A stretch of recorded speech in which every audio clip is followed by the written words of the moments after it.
But today, he's poised on the edge of a sofa here in the MTV studio. It's very nice, too. It's very nice. I'm glad you had this done for me. Well, that's right. We tried to get more appropriate surroundings, like a severed limb or a skull here and there. But they're very touchy about these things. That's right. Really. They're under the pillows here. I can feel them under there. Now, I mentioned the link between horror and heavy rock, and you're kind of an expert on this, a Dr. Ruth of Gore, you might say. Why is there this sort of link between the two forces? I've never been called that. That's a really good thing to remember. Well, you can use that if you wish in the future. I like You're quite that. welcome to, yeah. See, I always like doing interviews with you because I think you psychologically understand me more than anybody else. Because we're both mad, basically. Yeah, I know. What it comes down to, yeah. You're both juvenile delinquents, you just don't know it. There is such a perfect marriage between rock and horror because they're both sensationalism. They're both really auditorily rock and roll music. When you put all the musics together, is certainly more sensational than classical or country western or pop or whatever. Heavy metal, of course, is even more sensational than rock. It's way up there in the decibels, and it's very exciting. Same with horror. You go to see a comedy, you go to see a drama, you go to see a love story. What jumps out, though? A horror movie jumps out. So why not take those two high-intensity visual and the musical things and put them together? Well, you've actually been involved with a couple of horror films. There was the Friday the 13th, Part 7? Part 6. Part 6. Yeah. And you did the sort of theme song for that, He's Back, the man behind the mask. Is there going to be a Part 7? Oh, I think there could be 13 of them. Have you seen the scripts for these things? No, I actually saw the script for Nightmare on Elm Street Part 4. Oh, really? Yeah. We did the, when we played at Long Beach Arena, Freddy Krueger came to the show. Oh, really? Yeah. And he brought me the script and told me not to tell anybody where I got it. So I know what happens. Lots of people killed, presumably? Oh, I don't think so. No, hardly anybody. The other film you've done is the new John Carpenter film called Prince of Darkness, which you actually act in this one, don't you? Yes. Play it a sort of... play a possessed street bum. Right, and you actually kill somebody, do you? I get to put a Schwinn bicycle through somebody's chest. That's quite a novel way of going, isn't it? Really? Yeah, it's bicycle safety. Well, we were looking for something that was a non-weapon.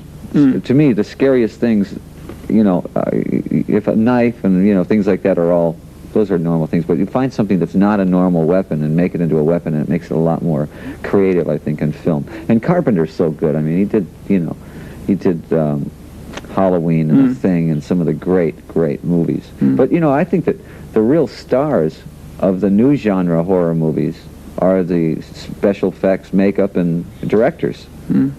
It doesn't really matter who's acting in them. I mean, John Saxon's been in 500 horror movies, and nobody, it's just the kind of thing where it's like, who did the makeup in it? Did Tom Savini? Yeah, well then I'll go see it, Obviously, when you're in Prince of Darkness, you're acting, but in real life, do you find that people are frightened of you? I think people still hide their children at airports, which I find that to be good. That means I'm touching a nerve up there. You don't like small children, do you? I actually don't mind small children. It's their toys I don't like. Do you break that's why I toys smash toys on TV. That's a lot of people have the wrong concept of why I chop up baby dolls on stage. I don't mind babies at all. Babies are great. They're fine in my book. But dolls, I always used to hate plastic baby dolls. I don't know what it was. It was some kind of a psychological image in my mind. So when I was a kid, I used to set them on fire and things like that. But it had nothing to do with real babies. I like real babies. Let that be known here for the first time. Okay, well, that's good. That's a good point to end for the minute. We'll talk more about your disturbed personality imminently. That was Alice Cooper, and this is Alice Cooper. We're back in black here. Now, I mentioned you're just about to start another European tour with a new stage show this time. You've done away with the guillotine and got a gallows, I think. Yes, the gallows. We figured that we haven't really done the gallows in 15 years, and it was the kind of thing where I wanted this generation to experience the gallows. Is it the same gallows or a redone gallows? Oh, no, it's much bigger, much more... It's a bigger one, right? Much more 88 gallows. Everything about the show is we brought up to date at this point. Well, you said, like in The Nightmare Returns, when you take a song like 18, and No More Mr. Nice Guy, and you give it to a band with Kane Roberts and these guys in it, then it suddenly turns into an 88 version of it, which is perfect. That's what I want. I don't want to actually be stuck in the 70s, with the 70s sound. So, I mean, I really enjoy playing it 88 style.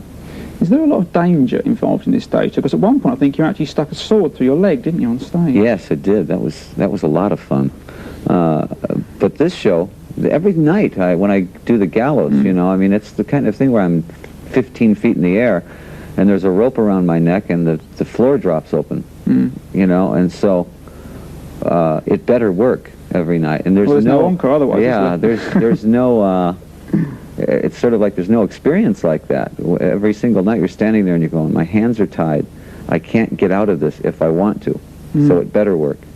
And I think that the more danger you add into a show, on my part, the closer it gets to looking better.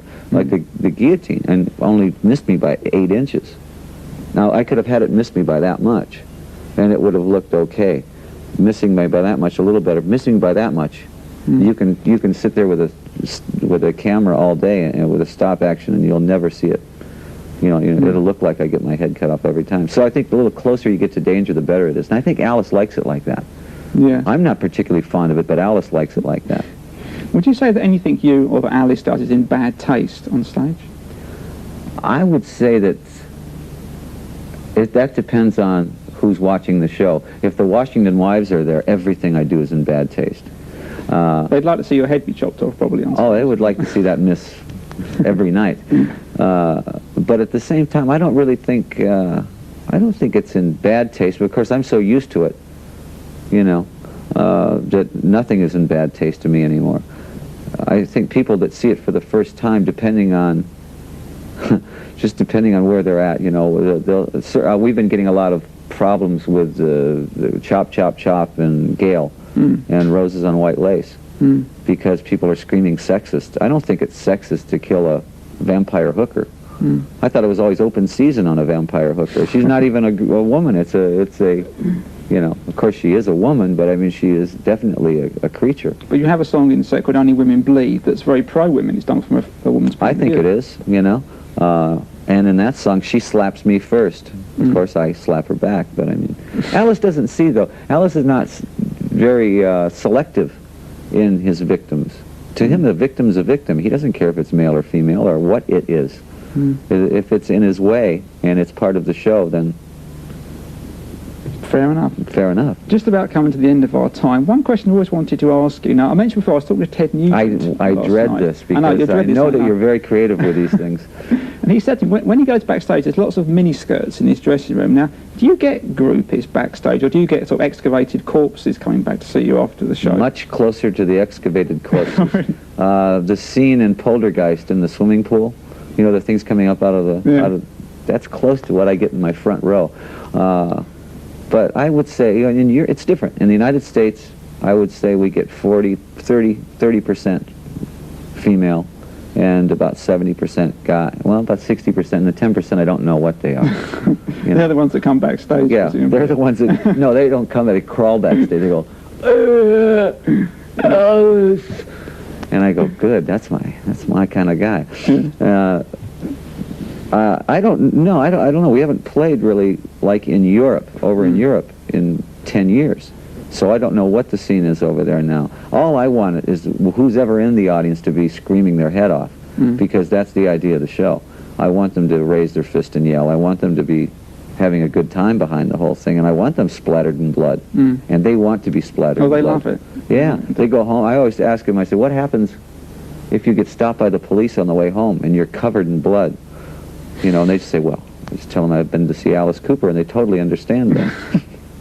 We could talk more about this. We probably will in a minute, but unfortunately we have to end now. So thanks for joining us at the moment. You've got a new single out, which is called Freedom. Freedom. Yes. I think this is a bit of a rant against the Washington Wives, isn't it? Well, yeah, in dripping letters, the Washington Wives. That's right. So let's take a look at that without further ado. Thanks, Alice. Okay, and thank here is you. Alice Cooper and Freedom.